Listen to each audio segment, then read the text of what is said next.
a lo que nosotros planteamos para nuestro futuro, ¿no? Nuestro futuro, el futuro o el plazo que hemos señalado para nuestro planeamiento.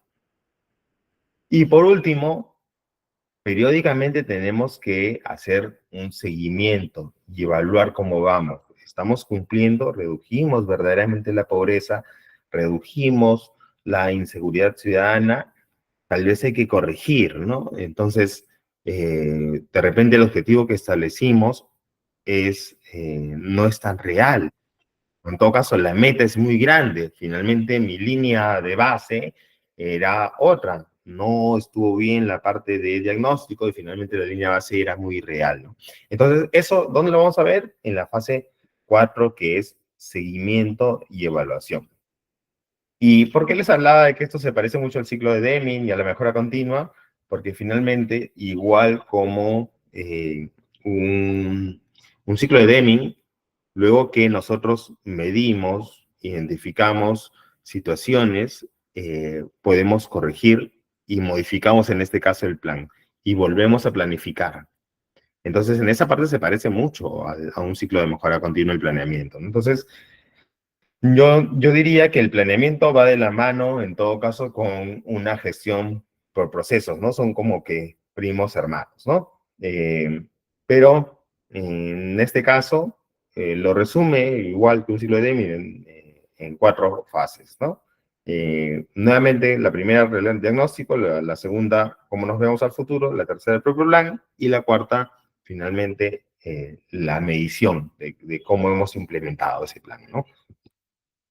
Ahora, acá vemos un tema importante que es el alineamiento de las políticas y planes, ¿no? Vemos un esquema un poco complejo, ¿no? Se ve un poco complejo, una serie de instrumentos que se alinean. Y lo que pasa es que si ustedes recordarán la clase anterior en lo que es la Política Nacional de Modernización de la Gestión Pública, y en la versión al 2021 y luego la versión 2030 con la gestión interna, teníamos que uno de los pilares en el 2021 refería al planeamiento, ¿no? El planeamiento no estaba alineado, decía. Y luego en la gestión interna sigue corrigiendo ese punto cuando estamos a la política del 2030 y también tenemos como punto finalmente el planeamiento, ¿no? Y lo que ese plan con el SINAPLAN ha establecido justamente es ese alineamiento. Y lo que podemos ver acá es un alineamiento efectivamente, ¿no? Tenemos las políticas de Estado con el foro, partiendo del foro del Acuerdo Nacional y la visión del país al 2050, ¿no? Que está en el Plan Estratégico de Desarrollo Nacional, que lo podemos ver acá, ¿no? Que se ha aprobado por el Consejo de Ministros. Finalmente, en base a esta visión es que rige todo, tanto las políticas como los planes, ¿no? ¿Y cómo está la parte de políticas? Tenemos políticas nacionales y a la vez estas de acá son mandatorias o alinean a las políticas regionales, estas a las locales, las provinciales locales y las provinciales distritales y luego las institucionales por debajo, ¿no? Que son las de carácter interno de cada entidad. En el caso de los planes, ¿cómo estamos, no? El Plan Estratégico de Desarrollo Nacional básicamente lo que hace es alinea nuestros sectores, ¿no? Tenemos a los famosos PSEM, ¿no? Los planes estratégicos de cada sector, ¿no? Estos los proponen, y ya voy a explicar un poquito más, más adelante de ese tema, los ministerios, ¿no? Quienes rigen los PSEM son los ministerios.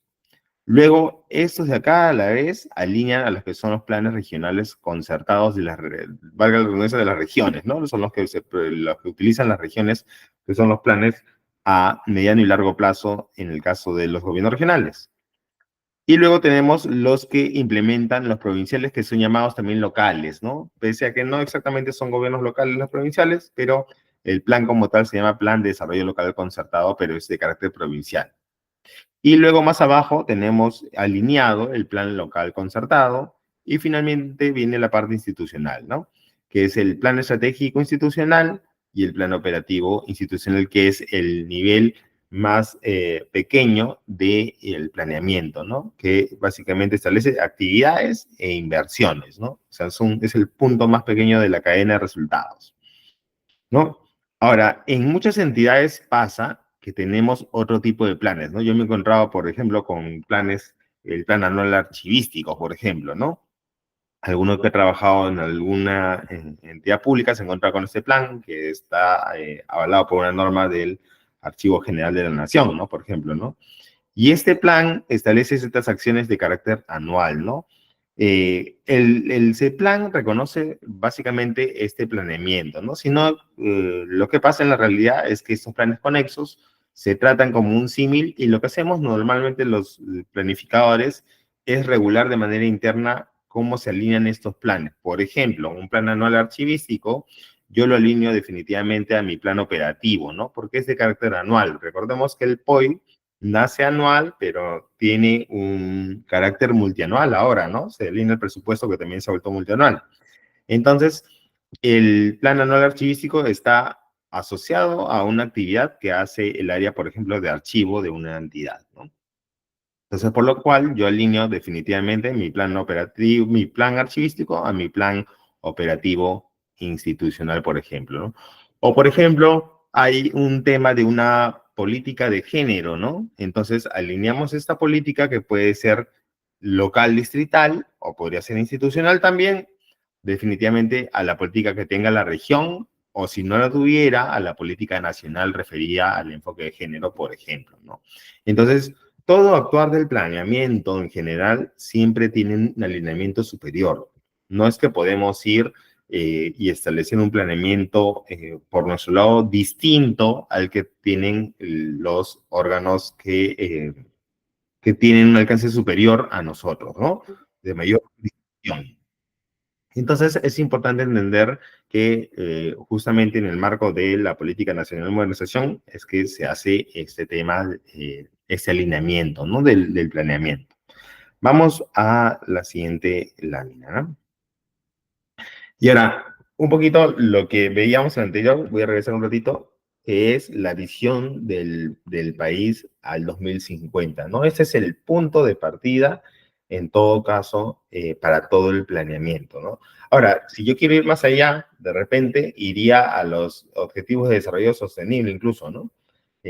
Recordemos que hay un grupo de naciones, se junta y establece los objetivos de desarrollo sostenible, son 17, y tienen ciertas metas, ¿no? Refiere a temas de género, por ejemplo, temas de pobreza, temas de salud u otros temas y establece ciertas condiciones con las cuales tú puedes ir mejorando, ¿no? Y normalmente se mide el tema de los objetivos de desarrollo sostenible a través de los informes voluntarios que presentan regularmente los países o las ciudades. Y son, si no me equivoco, son cada 2 años que se presenta, ¿no? Perú también presenta su informe voluntario. En ese periodo, Lima Metropolitana como entidad en algún momento hizo un informe local voluntario. Alguna otra provincia del Perú también lo hizo en su momento, pero aparentemente no es que tenga continuidad, ¿no? La idea es que tengamos continuidad en los temas de relevancia internacional, porque finalmente son un grupo de expertos que se juntan y determinan esas variables que consideran relevantes para el mundo en general, ¿no? Entonces yo diría, si quisiera ir un poquito más allá de la visión del Perú al 2050, tomaría en cuenta los objetivos de desarrollo sostenible con la Agenda 2030, ¿no? Pero vamos nuevamente a lo que es nuestra visión del Perú a 2050. La voy a leer, en este caso la tienen en pantalla, pero la voy a leer para que sepamos cuál es en todo caso y tengamos un poquito interiorizado este tema, ¿no? Lo que dice la visión es una síntesis, por supuesto, porque es un documento grande, denso, está incluido también en el Plan Estratégico de Desarrollo Nacional, que es un documento grande, ¿no? Entonces, encontré en la web una visión sintética, en todo caso, de la visión del Perú al 2050, y es la que muestro en pantalla, ¿no? Lo que dice es, al 2050 somos un país democrático, respetuoso del Estado de Derecho y de la institucionalidad, integrado al mundo y proyectado hacia un futuro que garantiza la defensa de la persona y de su dignidad en el territorio nacional, ¿no? ¿Qué nos habla? Nos habla de la fortaleza de las instituciones, nos habla de que nosotros tenemos una visión de ser un país democrático, ¿no? Eh, es decir, la postura del Estado es que siempre nos estemos en democracia, ¿no? Las autoridades sean elegidas por procesos electorales transparentes, ¿no? Y democráticos donde todos participemos y elijamos y no sean impuestos, ¿no? De esa es la visión que tiene este párrafo. Estamos orgullosos de nuestra identidad propia de la diversidad étnica, cultural y lingüística del país. Respetamos nuestra historia y patrimonio milenario y protegemos nuestra biodiversidad. Y ahí un poco señala las características del Perú, ¿no? Lo que señala es, tenemos una diversidad étnica, si es verdad, tenemos una diversidad donde somos una mezcla de razas en el país, tenemos diferentes costumbres y por lo tanto hay un enfoque cultural de todo tipo y en cada región es distinto incluso, y también hay diversas lenguas, ¿no? Si bien es cierto en Lima se habla mucho más el castellano, en la sierra pues de repente se habla más el quechua, por ejemplo, y hay otras lenguas que sean en la selva con menor envergadura tal vez, pero que debemos respetar, ¿no? Además que tenemos una historia muy rica. El Perú es uno de los países con historia muy rica y un patrimonio muy importante, ¿no? Y de repente suena cherry, pero invito justamente a que conozcamos nuestro país, ¿no? Y justamente esta riqueza nos debe orgullecer y lo que trata este párrafo justamente es eso, ¿no? De que nosotros reconozcamos y respetemos nuestro pasado y lo que tenemos como diversidad, ¿no? Y también protejamos justamente esta diversidad, ¿no? Y los recursos naturales que tenemos. El Perú es un país muy rico en recursos naturales y lo que llama en la visión es a proteger esta biodiversidad, ¿no? ¿Qué más dice? El Estado constitucional es unitario y descentralizado. Su accionar es ético, transparente, eficaz, eficiente, moderno y con enfoque intercultural. Es verdad que el Estado constitucional es unitario, claro, es uno solo, no tenemos estos confederados. Por ejemplo, un confederado es los Estados Unidos, ¿no? Cada estado de alguna manera tiene cierta independencia, por ejemplo, ¿no? En este caso, el Estado es uno solo y es descentralizado. Sí, tenemos la ley de base de descentralización y de alguna manera tenemos descentralizados ciertos poderes, ¿no? Por ejemplo, los gobiernos regionales y los gobiernos tienen cierta descentralización de poderes, ¿no? Su accionar es ético y ahí está hablando de los valores por lo cual se rige el país, ¿no? O el Estado en sí se rige, ¿no? Como, ¿qué valores tiene? La ética, la transparencia, la eficacia y la eficiencia. Recordemos la clase anterior, hablábamos de que eficacia era llegar al resultado y eficiente era hacerlo con menor cantidad de recursos. Moderno, la idea es que el Estado se modernice, justamente alcance al privado y finalmente brinde un servicio eficiente y de acuerdo a las necesidades de nuestros ciudadanos y con enfoque intercultural, por supuesto, porque en cada lugar del país el desempeño del servicio que demos o el servicio que demos o el bien que damos como Estado debe ser diferenciado, ¿no? De acuerdo a la realidad o cultura que tengamos, ¿no? ¿Qué más dice? Habla de que juntos, habla de una unión del país, hemos logrado un desarrollo inclusivo, en igualdad de oportunidades, competitivo y sostenible en todo el territorio nacional, que ha permitido erradicar la pobreza y asegurar el fortalecimiento de la familia, ¿no? Entonces, los dos temas importantes, ¿no? La pobreza extrema, erradicar la pobreza extrema que tenemos en el país, está hablando de erradicar, es decir, ya no vamos a tener pobreza extrema. Entonces, seguramente en el Plan Estratégico de Desarrollo Nacional vamos a ver un componente que ataca la pobreza extrema, ¿no? Entonces, la meta del 2050 es que no tengamos pobreza extrema. Además del fortalecimiento de la familia, ¿no? Vemos seguramente el país, pues el tema de familia no es tan está un poco debilitado, ¿no? Tenemos la familia un poco frágil, ¿no? Entonces, al considerar el Estado como la unidad básica de la familia, pues lo que trata con esta visión es que se fortalezca, ¿no?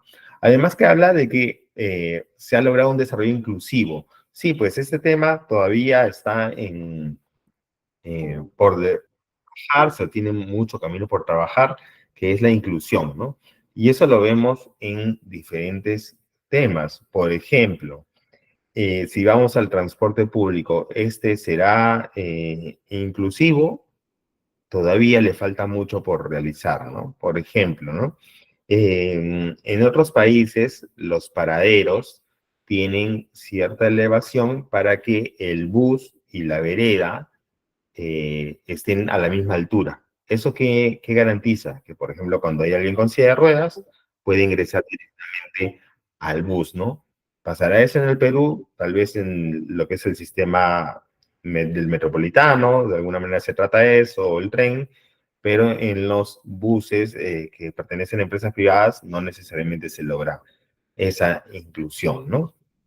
O tenemos el tema de todavía hay esta brecha aún de igualdad de oportunidades cada vez menor, pero está en proceso el tema de la diferencia entre el hombre y la mujer, ¿no?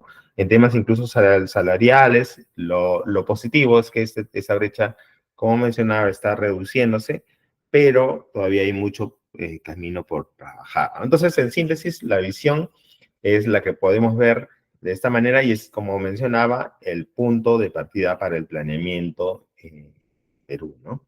Vamos a la siguiente lámina.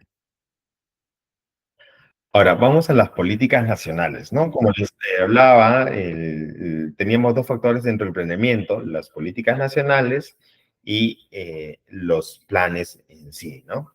Entonces, ¿qué son las políticas nacionales, no? Lo que nos dice en la teoría es un poco, son decisiones que se constituyen decisiones de política a través de las cuales se prioriza un conjunto de objetivos y acciones para resolver un determinado problema público. Y ahí recordemos también la clase anterior, hablábamos y justamente la Política Nacional de Modernización señalaba que las políticas estaban planteadas de una manera equivocada y no resolvían necesariamente qué cosa, un problema público, ¿no? Entonces, lo que nos dice la teoría justamente del planeamiento es que tenemos que establecer una política para determinar, para resolver un determinado problema público. Este puede ser sectorial, multisectorial, es decir, varios ministerios. Recordemos que un ministerio es un sector, o puede ser de alcance nacional y tiene un periodo de tiempo. Normalmente, y ahora vamos a ver en unas siguientes láminas, las políticas están alineadas a lo que es el 2030 y en la actualización seguramente pueden llegar hasta el 2050, ¿no? Que es donde está nuestro plan estratégico de desarrollo nacional. Ese es el periodo de tiempo porque son documentos de largo plazo.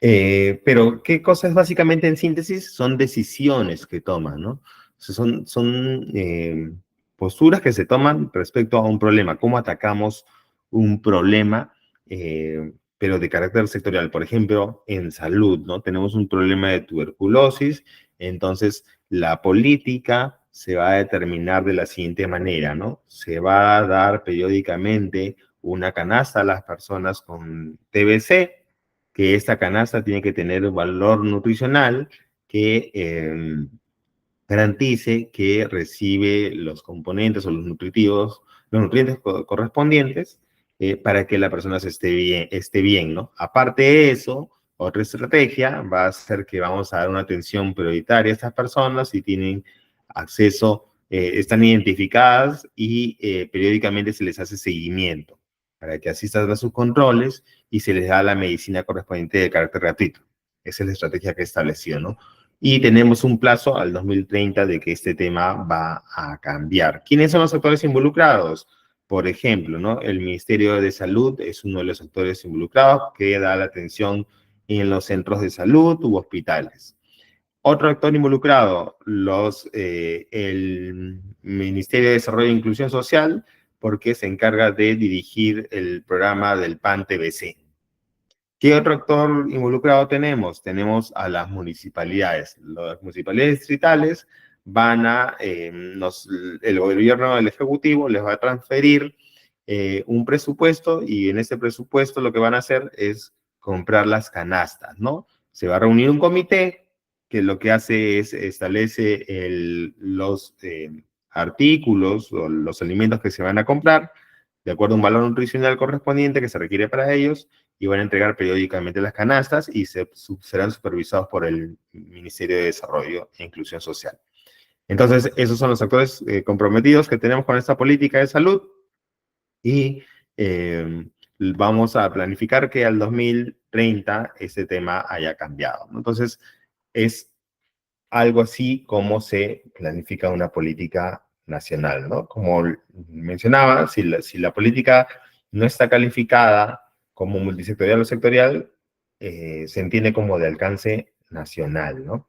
Ahí vemos en una pequeña, en un pequeño gráfico, este de acá, que pueden ver en pantalla, en resumen, cómo se implementa una política. Por supuesto, es un proceso muy complejo, ¿no? Es un proceso muy complejo. No he participado directamente en la elaboración de una política nacional, pero sí en una estrategia nacional, y es un proceso sumamente complejo, ¿no? Que demora una cantidad de tiempo y de actores, por supuesto, ¿no? Entonces, lo que señala, en resumen, es que tenemos un problema público y se analiza la pertinencia. ¿Y qué será la pertinencia, no? Básicamente lo que trata de pertinencia es una evaluación, por ejemplo, si este tema ya está tratado, o sea, si no hay una duplicidad, si es que verdaderamente es un problema público como tal, si tiene esta condición para considerarse como problema público, y otros factores más que finalmente descartan o califican a lo que está sucediendo como un problema público, ¿no? Una vez que esto pasa este filtro, finalmente formulamos lo que es la política, ¿no? Y tiene tres partes que básicamente todo el planeamiento tiene ello. Como mencionaba en la lámina primera, tenemos el conocimiento integral de la realidad, que es nuestro diagnóstico, luego nuestro futuro deseado, justamente el escenario futuro, y finalmente el plan, ¿no? O la política en este caso. Y luego, en la implementación vemos cómo se van a articular los demás planes para implementar la política. Tenemos que implementar este actuar. Y esto se va a realizar a través de los demás planes que tengan todos los actores involucrados, ¿no? Por ejemplo, si es una política de salud, seguramente el MINSA tendrá esta política con algún actuar para su implementación, ¿no? Y por lo tanto lo tendrá en su PEI y en su POI, y seguramente si es que vamos al mismo ejemplo del atacar la tuberculosis, el municipio o los municipios tendrán pues una actividad operativa relacionada al PAN-TBC, ¿no? Al reparto de canastas para el PAN-TBC, ¿no? Y cuántos beneficiarios tenemos en el distrito. Y luego vamos a la etapa de seguimiento y evaluación. Acá la llaman formulaciones, seguimiento y evaluación básicamente, y es la etapa de mejora continua, a ver cómo vamos y cómo esta política se tiene que ajustar, ¿no? Y finalmente tenemos unos resultados de mitigación del problema, ¿no? ¿Cómo se aprueba una política? Con decreto supremo, con voto aprobatorio del Consejo de Ministros, y tiene que tener una opinión y tiene una asistencia del CEPLAN, ¿no? Es así como aprobamos una política nacional.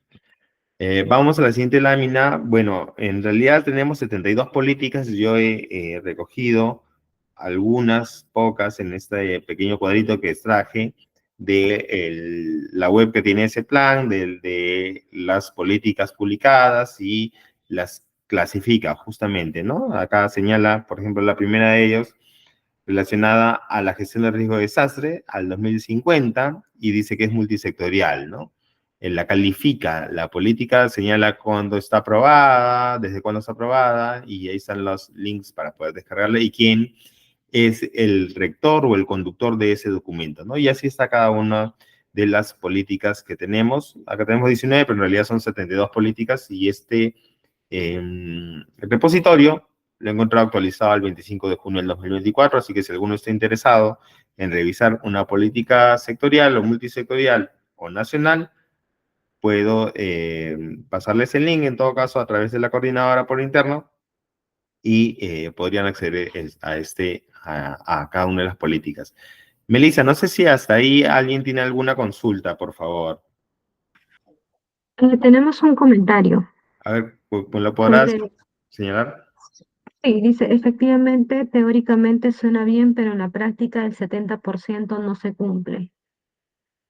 Sí, es muy real el comentario y más, recuerdo este comentario de los ciudadanos que de a pie un poco opinamos de cómo el Estado implementa su planificación, ¿no? Y es verdad, ¿no? Como ciudadano yo también opino de que todavía estamos lejos de cumplir eh, esos temas, ¿no? La planificación todavía no se implementa como la implementan, por ejemplo, los países avanzados, ¿no? Los países avanzados son muy rígidos en su planificación. Es más, planifican a largo tiempo, pero son periodos muy grandes, ¿no? Y planifican con muchos años de anticipación y los planes normalmente son un poco más rígidos, ¿no? Acá lo que pasa es un poco que el actuar diario finalmente permite que adecuemos los planes a la realidad o a los cambios que hay. Eso por una parte está bien, pero finalmente lo que también pasa es que los planes se terminan siendo un poco papel, ¿no? Solamente queda en papel y por eso se dan esas opiniones. Es verdad, concuerdo con eso. En todo caso, el esfuerzo está también en un poco en que desde las áreas de planeamiento y en todo caso desde las diferentes áreas de las entidades a las cuales ustedes pertenecen, valoremos un poco más que este plan finalmente no es solamente el papel, sino representa a un beneficiario, a algún servicio que vamos a dar. Entonces, sí, en realidad ese es un esfuerzo no solamente de los actores del planeamiento, sino es un esfuerzo de la gestión pública y del ciudadano por exigir que el servicio sea mejor. En tanto exijamos que el servicio sea mejor, en todo caso vamos a lograr que un poco cambie ese tema o vamos a contribuir por lo menos con ello, ¿no? Eh, Continúo la exposición, sé que este tema es un poco teórico, pero si lo vemos nuevamente en países con más desarrollo y donde los planeamientos tal vez son más estrictos y se cumplen a mayor cabalidad, vamos a ver que esos instrumentos no solamente son instrumentos de declarativos, sino básicamente que ayudan a ordenarnos. Ahora, lo que sí es necesario opinar, que yo los invito a que planifiquen en el día a día ustedes como personas, ya no solamente hablemos de un tema de Estado, organización, sino ustedes como personas. El planificar en sí como ejercicio es algo muy importante en el día a día y en la vida de un ser humano. Es decir, por ejemplo, nosotros debemos establecer metas periódicas. De repente no hay que elaborar un documento necesariamente, podemos hacer un, un, una lluvia mental, en todo caso, y tengamos metas a corto y a largo plazo, ¿no? Por ejemplo, ¿no? Mi meta es eh, estudiar una maestría, ¿no?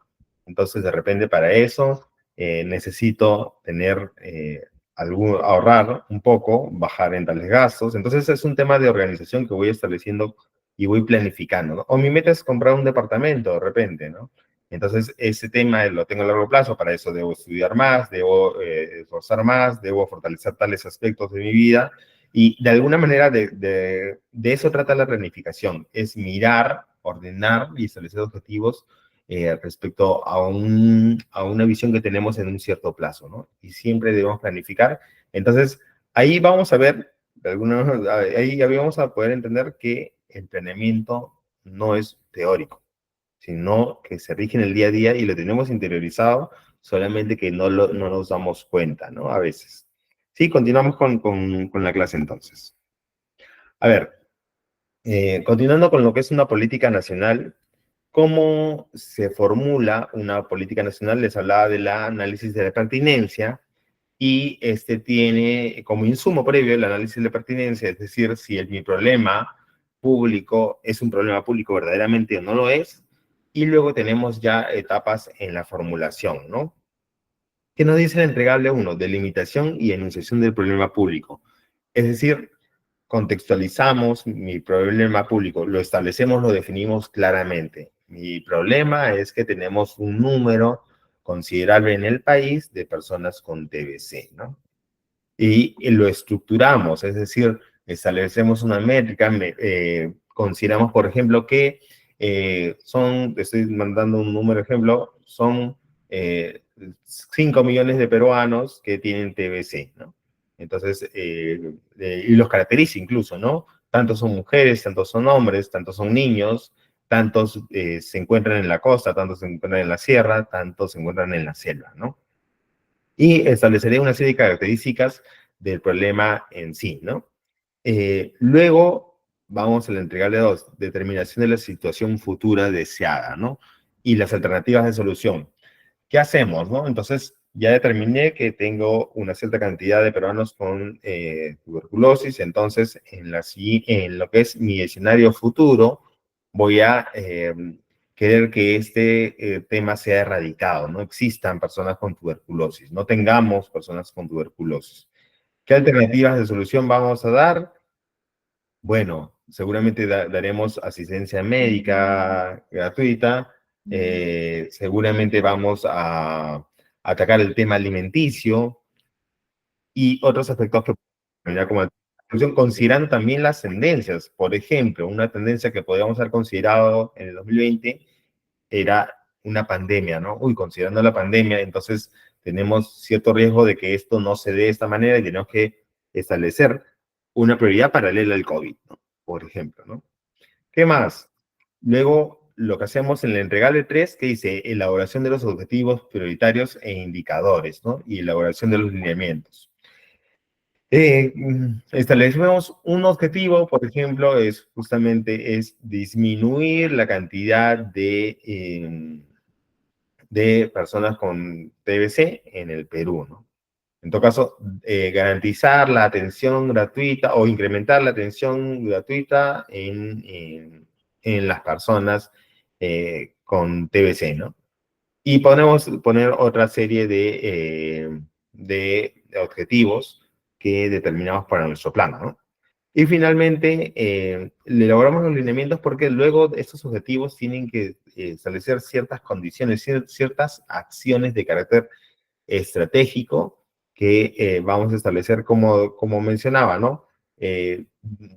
¿Cómo garantizamos de que sea la salud? Bueno, por ejemplo, empadronarán a todas las personas con tuberculosis, ¿no?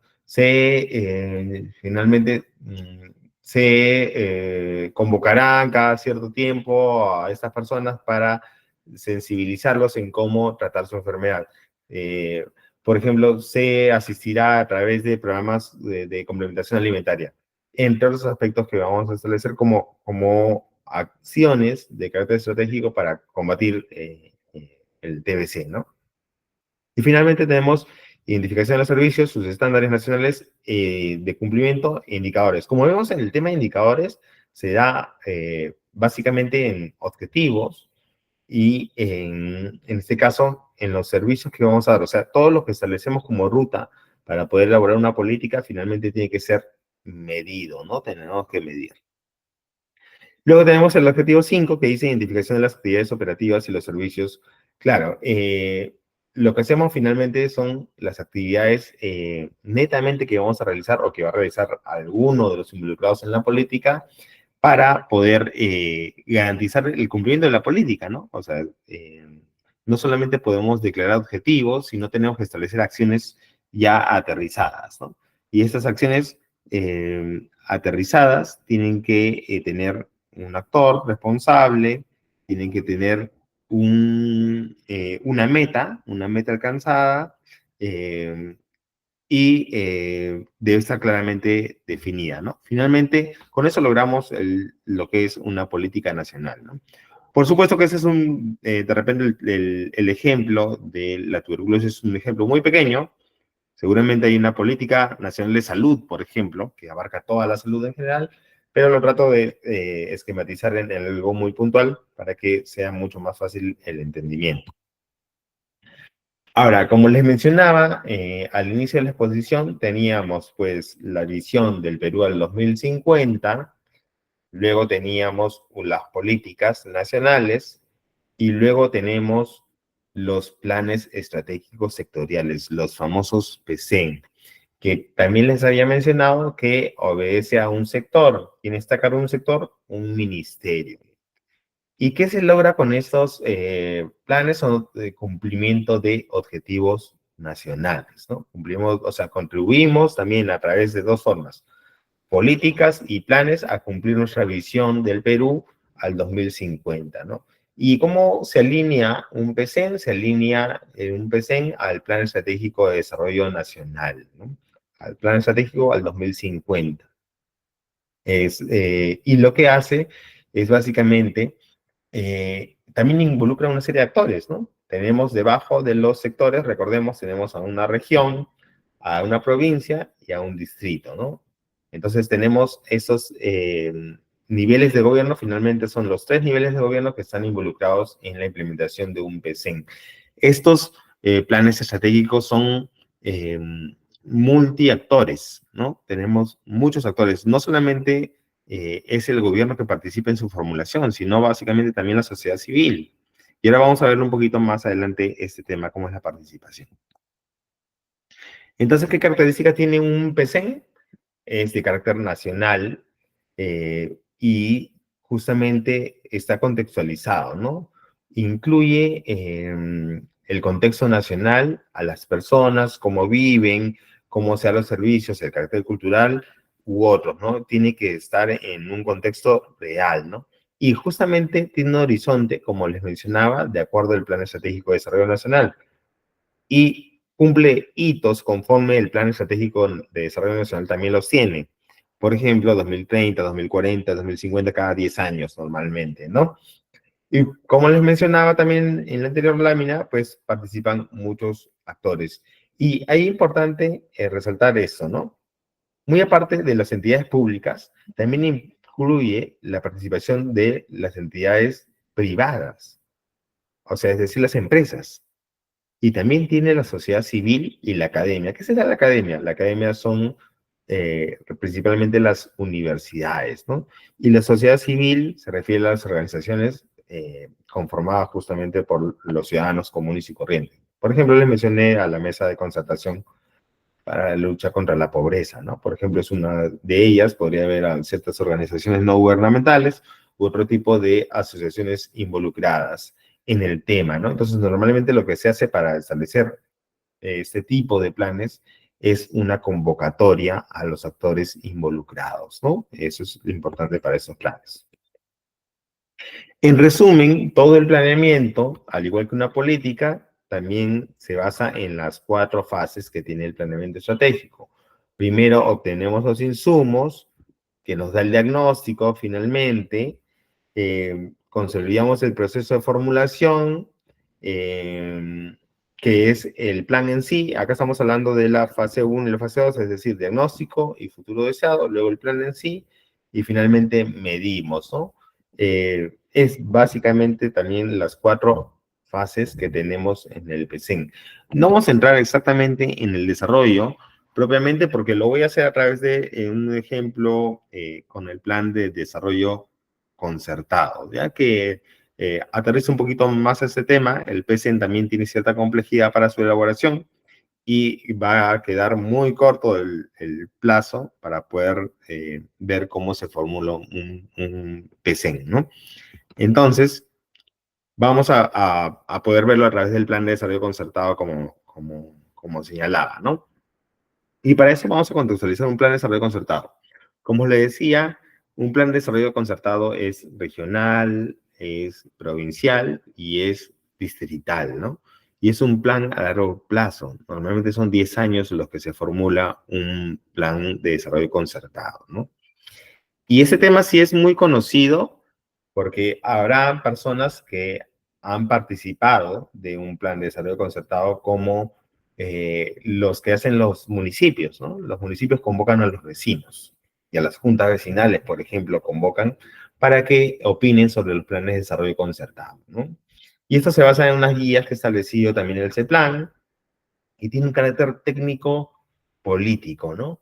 Y es participativo, como les señalaba, y participa también igual, tiene esa visión academia, sector público, las entidades públicas de la jurisdicción y también la propia institución, ¿no? Es decir, estos planes no solamente son institucionales, sino son distritales, o sea, son de toda la jurisdicción del distrito, o son de la región, o son de la provincia, ¿no? Y tiene un carácter de mediano y largo plazo, y lo que tratan es básicamente el desarrollo integral y sostenible en el territorio, ¿no? Entonces tenemos esta sinergia en esos planes donde participa, también es multiactor, ¿no? Participa todo tipo de actores involucrados, valga la redundancia, actores involucrados en este proceso, interesados en este proceso. Ya. Y también tiene 3 fases, y la cuarta refiere al seguimiento, por eso no lo hemos puesto acá. También es el conocimiento integral de la realidad, el diagnóstico. La fase 2 es el futuro deseado, que es cómo nos vemos a futuro, y finalmente el plan propiamente dicho, ¿no? Pero, ¿cómo se formó un plan? Y por eso es que quería explicarlo en esa parte, y es muy similar a lo que pasa con un PC, ¿no? ¿Cómo formulamos un plan de desarrollo concertado, no? Es un proceso complejo, verdaderamente, pero que tiene estas 3 partes, ¿no? La primera parte refiere al diagnóstico. Entonces, lo que determinamos en esta parte, en la primera parte, son problemas y potencialidades que tenemos, ¿no? Por ejemplo, un problema puede ser la inseguridad ciudadana, ¿no? Por ejemplo, una potencialidad puede ser los recursos naturales que tenemos, ¿no? Y en todo caso, ¿cómo tenemos esta información? Pues la tenemos de las personas. Cuando ahí se hace un plan de desarrollo concertado, se conforma un equipo ampliado, o ahora llamado para el planeamiento estratégico grupo de trabajo, y este equipo lo conforman representantes de la sociedad civil, de las entidades públicas asociadas a la jurisdicción, el propio equipo de la entidad o del municipio, y finalmente lo que hace este equipo es dar información. Este equipo da información de carácter histórico, estadístico, se analizan todos los documentos que podrían contribuir a conocer cómo estamos.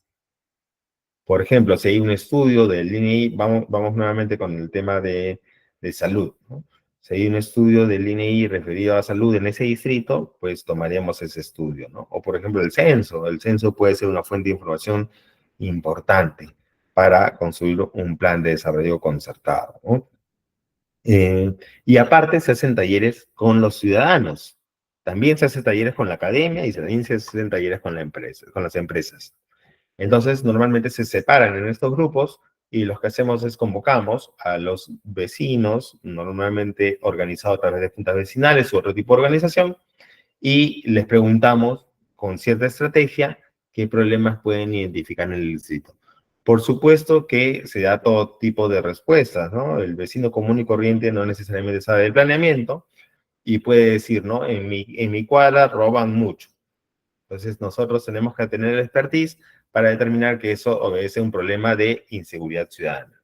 O por ejemplo, en mi cuadra no recogen la basura a tiempo, siempre está sucia. Entonces sabemos que finalmente hay un tema de limpieza pública que está deficiente a raíz de ese problema que el vecino común y corriente puede señalar. Y de ello determinamos variables. Finalmente son situaciones que pueden cambiar, como la inseguridad ciudadana, por ejemplo, puede cambiar si es que nosotros la afectamos, ¿no? Eso es una variable, ¿no? Es una situación que finalmente si nosotros la afectamos positiva o negativamente puede cambiar. Entonces, determinamos una serie de variables, por supuesto que sale un listado muy denso de variables, y lo que tenemos que hacer es priorizar estas variables. Y estas variables se establecen a través de unas dimensiones que establece el CEPLAN. Son 6 dimensiones que establece el CEPLAN, y situamos estas variables en estas dimensiones. Y luego priorizamos puntuando o con cierta metodología cuáles son las más trascendentes y cuáles son las menos trascendentes, porque es conocido que no podemos nosotros atacar todo, ¿no? Es imposible atacar todo. Y por eso es que se prioriza y con ello determinamos cómo estamos. Sale la imagen del territorio actual.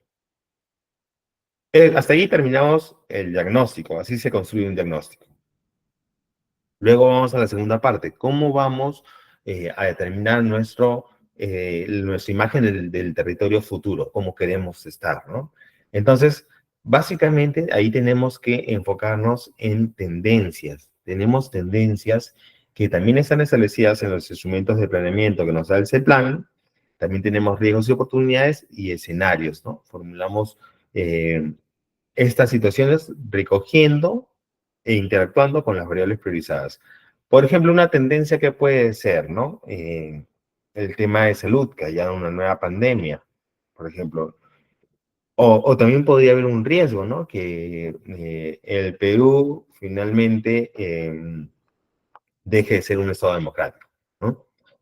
O en todo caso que la informalidad logre superar a la formalidad en el país, ¿no?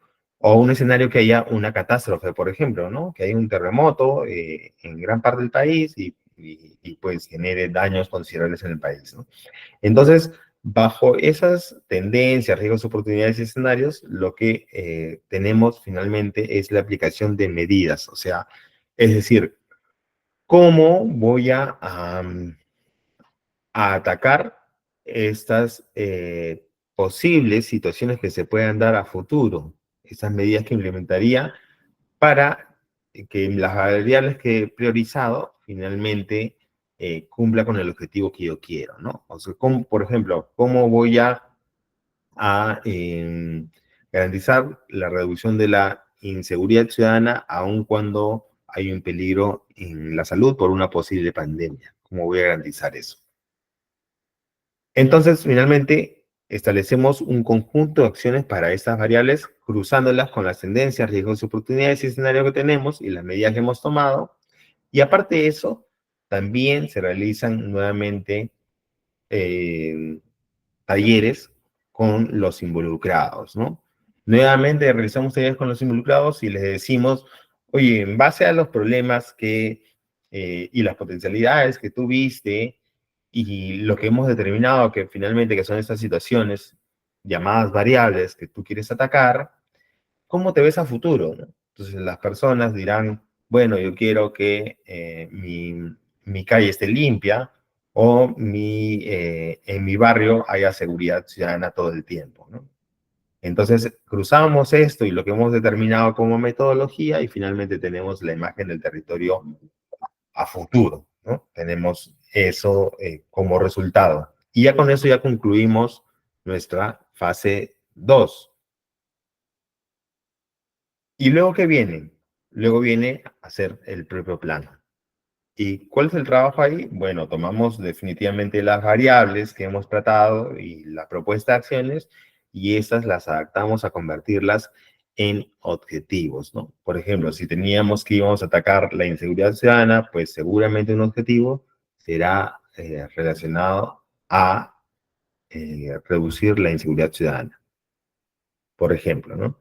Y ahora, ¿y cómo aterriza un poquito más ese tema? Porque un objetivo sabemos que puede ser enunciativo. Ahora, ¿cómo reducimos la inseguridad ciudadana? Bueno, habrá que establecer acciones para poder cumplir ese objetivo. Y esas acciones se denominan acciones estratégicas, ¿no? Que son las que ven acá, ¿no? ¿Y cómo son esas acciones estratégicas? Hay una forma de estructurar una acción estratégica, son metodologías, son fórmulas, básicamente, pero en resumen, por ejemplo, yendo al tema de seguridad ciudadana, lo que podemos decir es, ¿cómo ataco cómo cumplo el objetivo? Bueno, de repente tendré que capacitar a la ciudadanía en temas o unificar a la ciudadanía en temas de seguridad ciudadana, ¿no? Y mi actuar finalmente va a terminar en que hayan estos comités distritales o vecinales de seguridad ciudadana, ¿no? O unificar, por ejemplo, a la policía con el serenazgo del distrito, ¿no? O sensibilizar o hacer de acciones de prevención u otros, ¿no? Finalmente, voy a determinar indicadores para ver que periódicamente se cumplen esos planes. Recordemos que son planes a 10 años, los planes de desarrollo concertado, y los articulo con otros planes que podrían haber. Por ejemplo, una articulación que hay que hacer, ¿con cuál es? Definitivamente con mi PCM, ¿no? Si es un tema de seguridad ciudadana, lo alinearía al PCM del MININTER. Si es un tema relacionado a áreas verdes, podría ser el Ministerio de Ambiente. Si es un tema de salud, al MINSA, y etcétera, etcétera, ¿no? Y también tomaré en cuenta, por supuesto, las políticas que podrían existir sobre ello, ¿no? Y como resultado tenemos un plan de desarrollo concertado, ¿no? Es así como se logra. Y de similar situación con complejidad tal vez se hace un PCM, ¿no? Por eso que quería explicarlo con un plan de desarrollo concertado, que tenemos el esquema un poquito más desarrollado acá, ¿no? Vamos, no sé si hasta ahí tenemos alguna consulta. Melissa, por favor, coméntame, Sí, tenemos algunos comentarios. por favor. Paul Sánchez nos mencionaba que el FODA ya no se utiliza para hacer un plan de desarrollo concertado. Luego Francisco nos dice, ¿puede pasarnos un plan de desarrollo concertado completo donde podamos ver la implementación de lo que nos detalla? Y finalmente Irma nos dice, si podría ejemplificar el proceso del PDLC. Sí, perfecto. Gracias por sus consultas. Eso me gusta que haya ese tipo de consultas. Bueno, yo me comprometo a pasarle a Melissa en todo caso algunos links de planes de desarrollo concertados. Yo trabajé hasta el año pasado en la Municipalidad Metropolitana de Lima. Hicimos un plan de desarrollo concertado que se aprobó a inicios de 2023. Podría pasarles ese, por ejemplo, que tiene un carácter particular porque es regional, provincial y local a la vez, ¿no? Entonces, tiene esas complejidades. Voy a buscar otros ejemplos y les voy a alcanzar para que ustedes tengan eso. He tratado de ejemplificar con el tema de seguridad ciudadana cómo se formó un plan de desarrollo concertado. En sí, tendríamos que llevar un taller para poder realizar un plan de desarrollo concertado.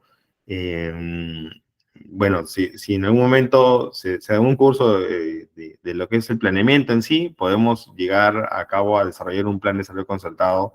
Sin embargo, claro, la temática del día de hoy es cortita, y por lo cual no es que pueda desarrollar todo un plan, como se ha pedido en el comentario, pero espero haber tratado de, con el ejemplo de seguridad ciudadana, demostrar cómo se hace cada parte, ¿no? Que es un ejemplo en realidad que se ha tomado de lo que nos ha pasado como planificadores, y aquellos que también han hecho planes de desarrollo concertado podrán validar que este es el esquema más práctico, este, con lo cual construimos un plan de desarrollo concertado. Pero sí me comprometo a pasarles un poquito de las guías que tenemos con CEPLAN y algunos modelos de planes de desarrollo concertado.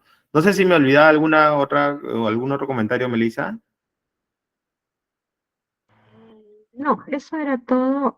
Ahorita nos han dejado otro comentario que Sí, dice, en el ejemplo de seguridad ciudadana, vemos que hay un plan anual de seguridad ciudadana, pero en los 4 años no hemos visto resultados.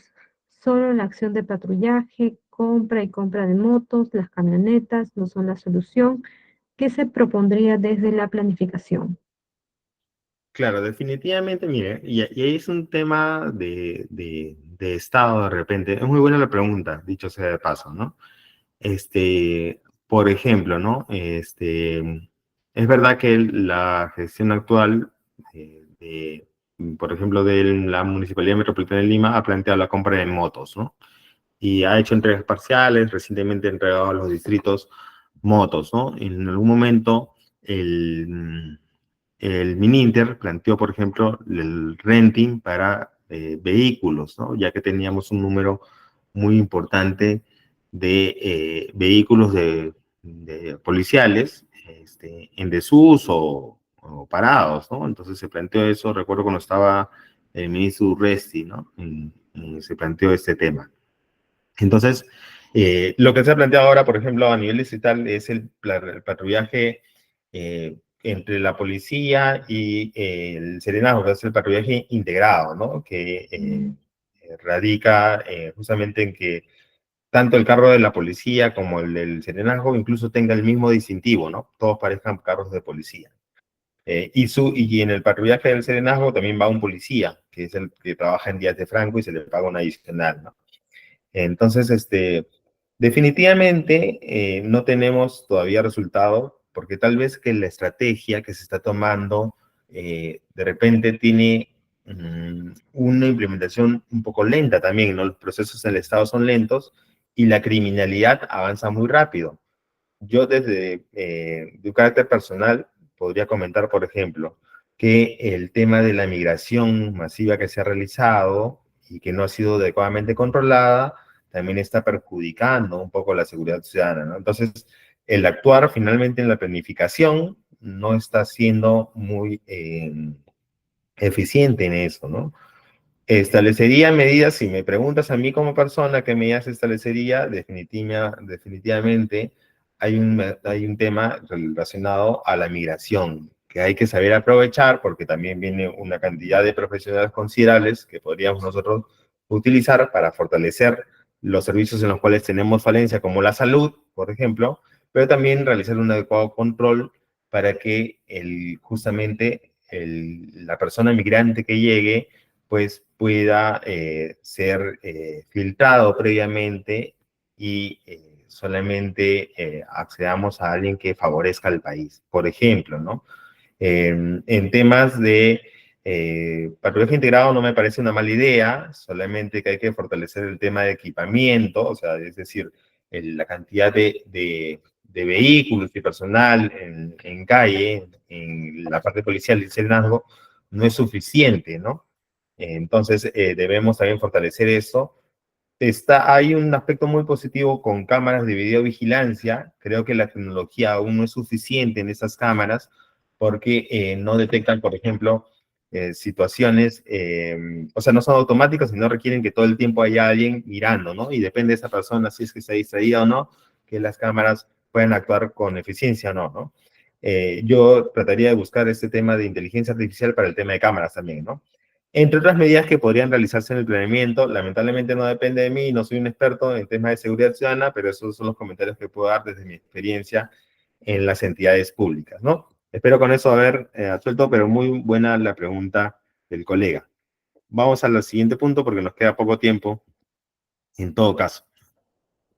A ver, ahora, el Cineplan ha tenido ciertas variaciones, de alguna manera, en lo que es plan estratégico institucional y plan operativo institucional, ¿no? Justo hace poco salió una guía del planeamiento institucional que ha cambiado un poquito la visión de PEI y POI, ¿no? El plan estratégico y el plan operativo.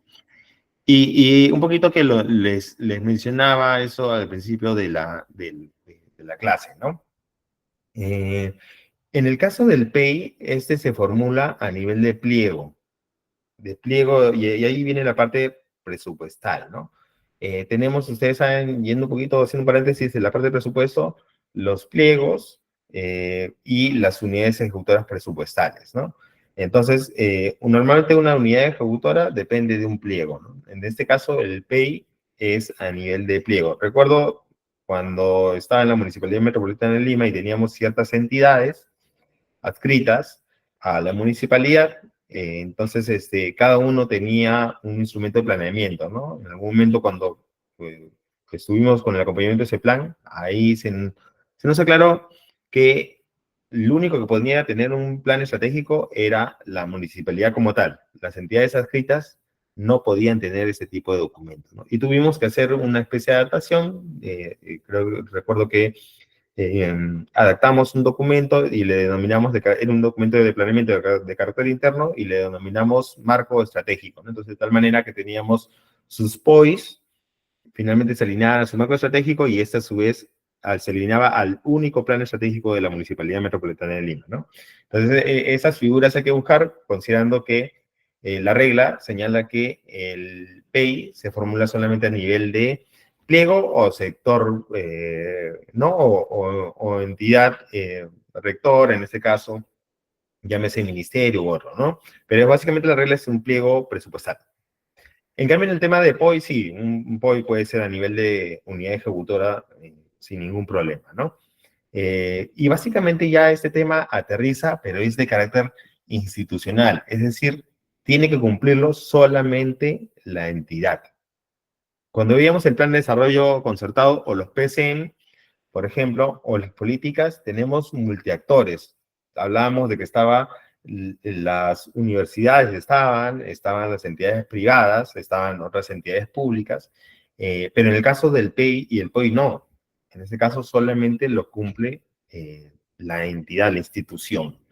Y básicamente obedece justamente a cumplir una política institucional, ¿ya? Pero sí se alinea, por supuesto, primero al plan de desarrollo concertado del distrito, luego de la provincia, al regional, al PCN, y finalmente terminamos a nuestra visión al 2050, ¿no? Y vamos a ver un poquito cómo los compara, ¿no? ¿Qué nos dice la teoría, no? Dice, la descripción es un instrumento del PI, es un instrumento de gestión que identifica estrategias, ¿no? Acá todavía se parece mucho a lo que son, por ejemplo, los PCN o los planes de desarrollo concertado donde establecen estrategias. ¿Y por qué se llama así? Porque tenemos objetivos estratégicos y tenemos acciones estratégicas que lo conforman, ¿no? Como les mencionaba, es a nivel de pliego presupuestario y tiene estas dos componentes, los objetivos y las acciones estratégicas, y el plazo ha variado ahora, 5 años es, antes teníamos un horizonte, primero tuvimos de 3 años, luego de 4 y ahora estamos en 5 años. ¿Cómo es el POI? El POI básicamente lo que hace es ordena cómo gastamos.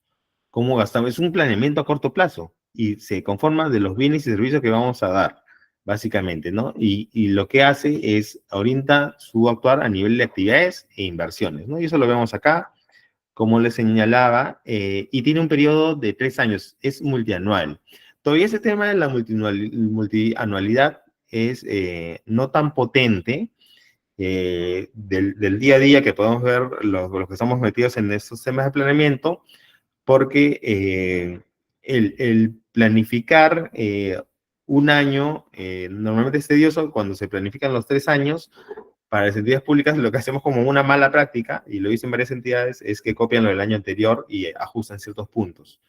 Lo positivo es que, por ejemplo, en el tema de inversiones, como tenemos la programación multianual de inversiones, y ahí sí establecemos las etapas de la inversión, pues tenemos una parte del planeamiento referida a inversiones mucho más aterrizada, ¿no? La parte operativa sí normalmente replica un poco lo que se hace en el año precedente a razón de histórico, ¿no?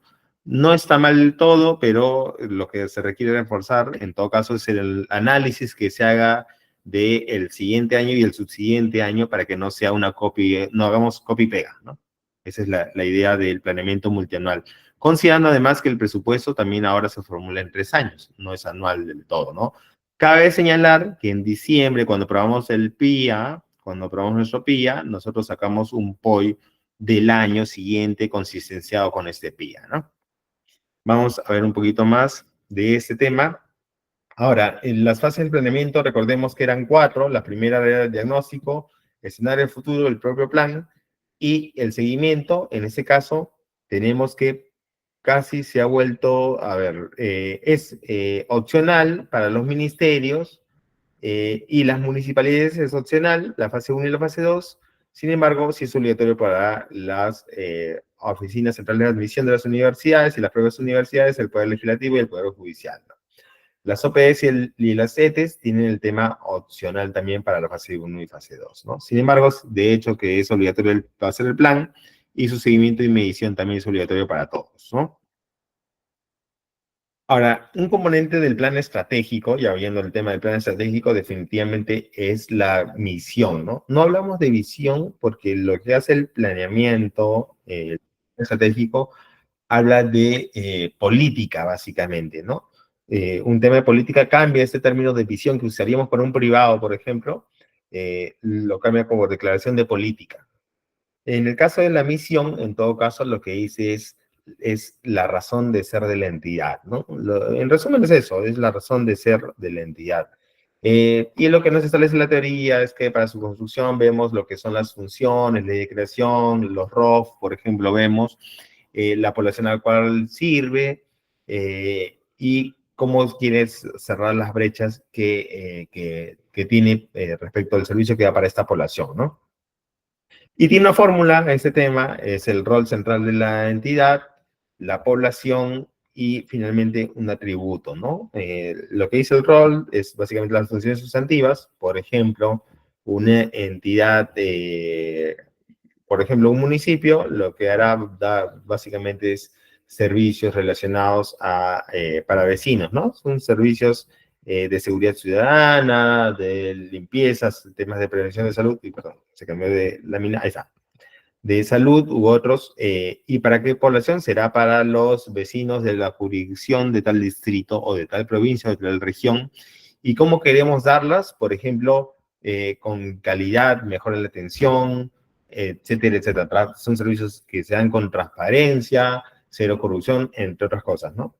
Entonces son los atributos de cómo queremos darlos, ¿no? La mejor manera de cómo satisfacer esas necesidades.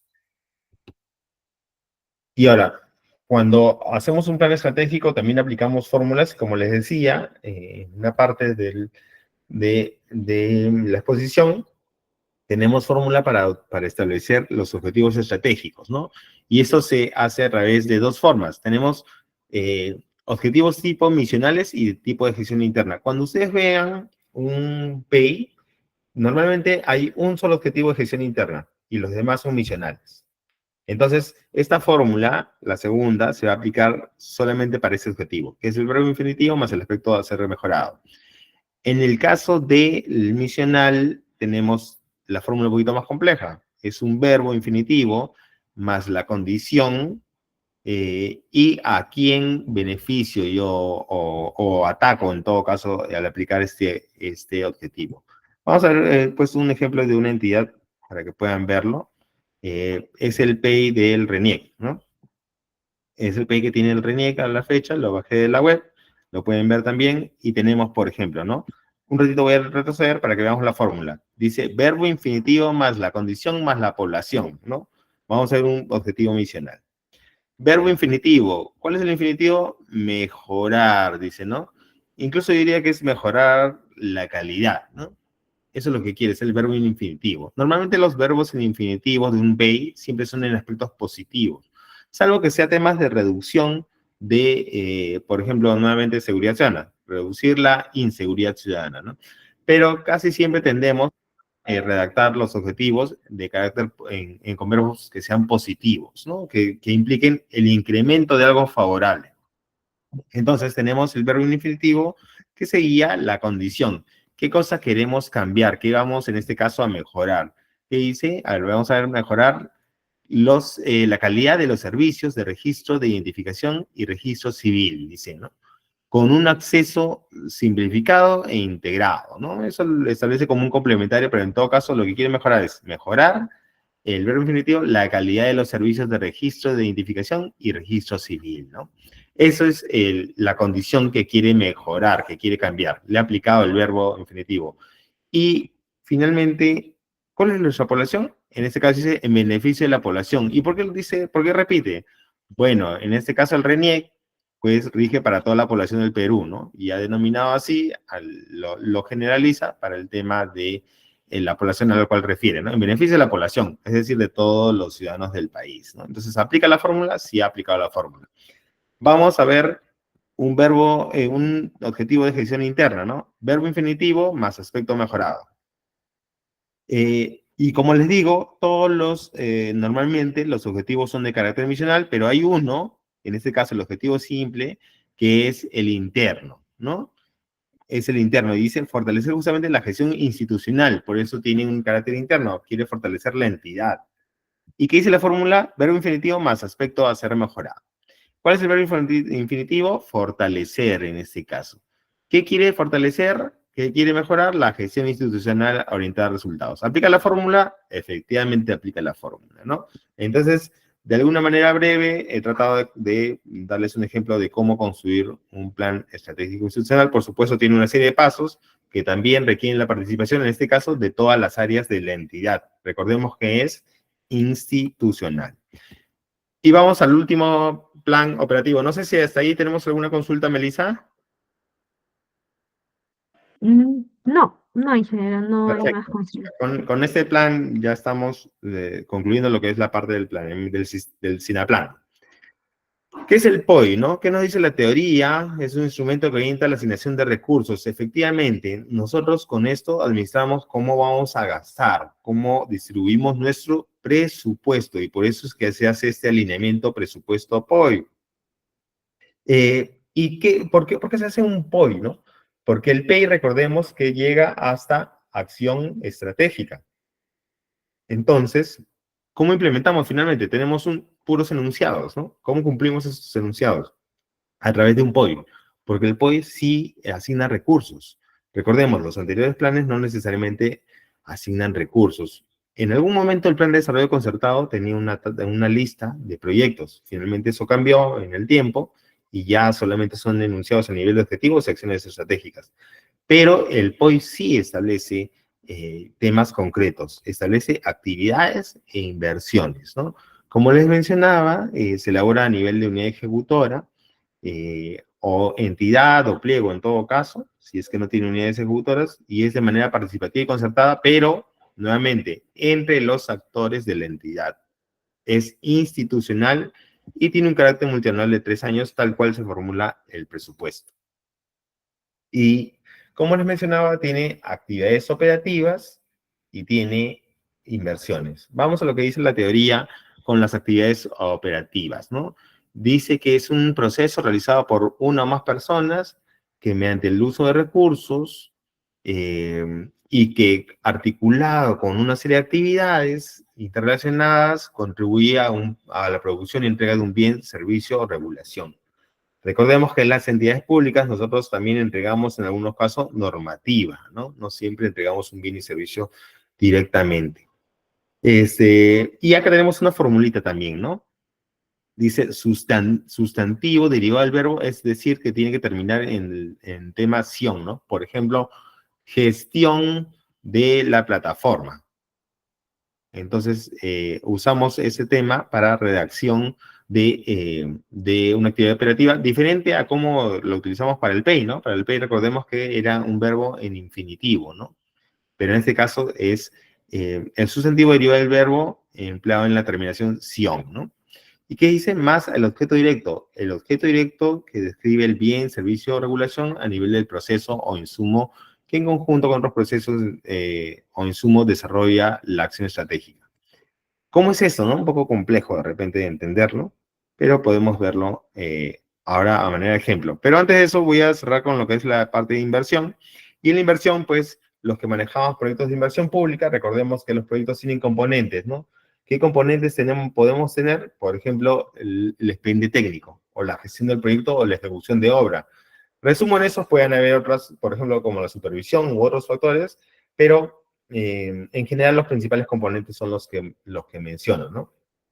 Y estas se sacan de la programación multianual. Recordemos que es los que trabajamos en las áreas de planeamiento y presupuesto, pues primero tenemos que tener el presupuesto de la inversión, registramos con eso en la programación multianual y luego nuestro plan operativo para que se haga el control del gasto, ¿no? ¿Y cómo se registra? En todo caso, dice, se redacta de la siguiente manera, ¿no? Se escribe el nombre del componente. Por ejemplo, dice el componente puede ser infraestructura, equipamiento, desarrollo de capacidades, fortalecimiento institucional, los que yo les dije también pueden ser, y además de el código del proyecto, ¿no? Recordemos que en inversiones tenemos un CUI, ¿no? Código único de inversiones, que tiene 7 dígitos, entonces se pone el componente más el código del proyecto. Y vamos a un ejemplito también, espero que se vea, si no, les digo alguno de estos, es el POI de la OMPE, y tenemos, a ver, dice el primero, ejecución del procedimiento administrativo sancionador. Vamos a la teoría un poquito, y nos mencionaba de que era sustantivo, sustantivo derivado del verbo, con la terminación ción o ción con S, ¿no? Y el objeto directo del bien que vamos a operar, ¿no? Entonces, ¿qué está haciendo? El primer sustantivo relacionado del verbo, que deviene el verbo, es ejecución, ¿no? ¿Está bien redactado? Sí, efectivamente. ¿Cuál es el bien que vamos a dar? Es el procedimiento sancionador, ¿no? En este caso es un servicio que damos, ¿no? Es ejecución del procedimiento administrativo sancionador. Y como vemos, bueno, los que tienen un poquito más de experiencia en temas de planeamiento. Esto se hace a través de un aplicativo. Este es el aplicativo que es el CEPLAN, creo que es versión 1.0, si no me equivoco. Y lo que saca es este reporte, ¿no? Este reporte remite cuando tú formulas tu POI. En la parte superior tenemos la meta de carácter físico y en la parte inferior tenemos la meta de carácter financiero, ¿no? Es decir, cuánto se va a asignar. Y finalmente, cuando ya vayamos a la parte de reportes del POI, tenemos este control de cómo vamos gastando, ¿no? Y cómo vamos cumpliendo nuestra meta física y financiera.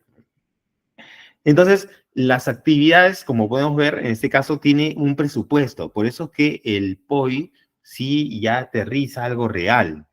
Entonces, es importante que los planes estratégicos finalmente terminen en un adecuado POI, porque de tal manera podemos implementar esas estrategias. ¿Qué pasa mucho? Y de alguna manera vuelvo a la pregunta que comentaba uno de los colegas al principio, ¿no? Decía, sí, pero es muy bonita la teoría, pero finalmente no se cumple. Sí, es verdad, pero también tengamos en cuenta de que cuando formulamos el POI no somos muy conscientes de que la adecuada formulación del POI finalmente también contribuye a que ese documento que aparentemente es teórico, llamado política o plan estratégico, finalmente no llega a aterrizar porque tu POI también no está adecuadamente formulado. Se hace a veces el POI por cumplir, ¿no? Porque finalmente me tienen que asignar el presupuesto, si no, no me lo asignan. Y termina pasando que el presupuesto resulta siendo más importante que el POI y el POI termina siendo una traba. Y ese es el tema que tenemos que tratar de cambiar desde la planificación, ¿no? Todos tenemos que entender que el planeamiento es tan importante como el presupuesto y es más, es el principal hito. Nosotros debemos planificar primero y sobre eso ver qué recursos tenemos y con esos recursos finalmente poder actuar, ¿no? Termino con una lámina resumen de alineamiento de la cadena de resultados y el alineamiento de los planes, ¿no? Y ahí podemos ver un poquito cómo se alineamos, ¿no? Los POI tienen actividades operativas, los PEI tienen acciones estratégicas y objetivos estratégicos, y estos a la vez se alinean a los del PS, que son de carácter territorial, ¿no? Y estos se alinean a la vez a los del PCN, que son de carácter sectorial, y a la vez a las políticas nacionales que tienen objetivos priorizados para el Estado y también brindan servicios y actividades operativas directamente. Las políticas sí aterrizan en ello, pueden tener actividades operativas y servicios directamente, y finalmente todo se alinea al Plan Estratégico de Desarrollo Nacional que tiene los objetivos, acciones estratégicas de carácter nacional, ¿no? Y esto alimenta finalmente ¿a qué? A la cadena de resultados. ¿Qué cosa es la cadena de resultados? Es esto, finalmente. Los insumos que tenemos, las actividades, productos, resultados iniciales, intermedios, finales y de impacto, ¿no? Acá está el ejemplo que tenemos, lo he sacado también de una guía de ese plan que me pareció muy interesante, referido justamente a la seguridad ciudadana, ¿no? Un insumo dice efectivos policiales que tenemos, o vehículos policiales, o la tecnología en materia de seguridad ciudadana. Una actividad que resulta para utilizar estos insumos es el patrullaje, ¿no? Es la elaboración de un plan de patrullaje, por ejemplo, o ejecución de acciones de patrullaje. Y un producto puede ser el patrullaje justamente integrado, ¿no? Los que vemos en el programa presupuestal de seguridad ciudadana, creo que es el 037, refiere justamente, tiene un producto relacionado a esto, ¿no? Y tiene un resultado inicial que estaría a nivel nuestro PEI de mejorar la capacidad preventiva de la PNP, ¿no?